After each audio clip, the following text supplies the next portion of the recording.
बमजी में डरा रहे हैं, हमारा से कुछ तो छुपा रहे हैं। अरे नहीं नहीं ऐसा कोई बात नहीं है। एने ओने बमजी में डरा रहे हैं, हमारा से कुछ तो छुपा रहे हैं।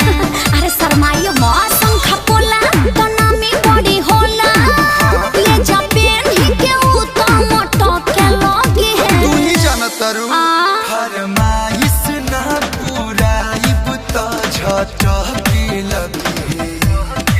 हरिया चूड़िया खातिर मुड़िया धनिया पटोल के लगी। हरिया चूड़िया खातिर मुड़िया धनिया पटोल के लगी। हे दुकानदारी फीलिंग समझो ना।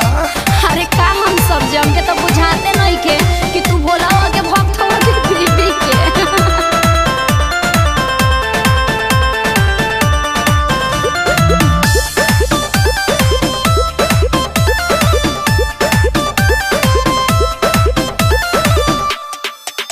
लहई बिंदी लेला लीलरा पसाते खातिर, नो, नो। कि बाबा सिंदूर लेला गांव भर बांटे खातिर।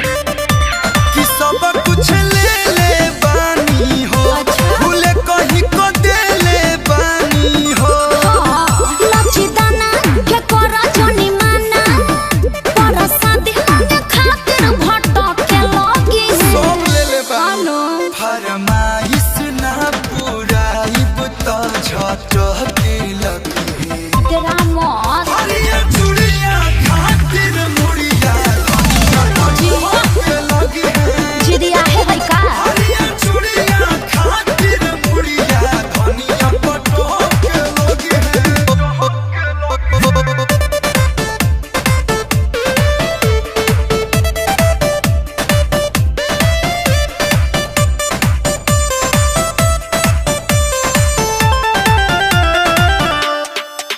हराना लाल बाटे बड़ी कमाल बाटे, दो पैसा कमे बहन के सवाल बाटे। ओहो का हो? कि धनिया के पूरा करब यारा मान, ये अखिलेश देखा दोसर अरे दुकान। रुको हो, गोइल मिया अब खुश कर दे, चूड़ी देखे के उ तो चहक के लगी है। Thank you।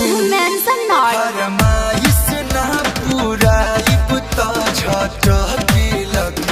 अरे अब मिल गइल लो। हरिया चूड़िया खातिर मुड़िया धनिया पटोल के लगी है। अरे जिया कस्या, हरिया चूड़िया खातिर मुड़िया धनिया पटोल के लगी है। अरे मुड़ी पटकी है ना, अब मुड़ी नेवा के बतियोई है, बुझला? ले जा चुपचाप।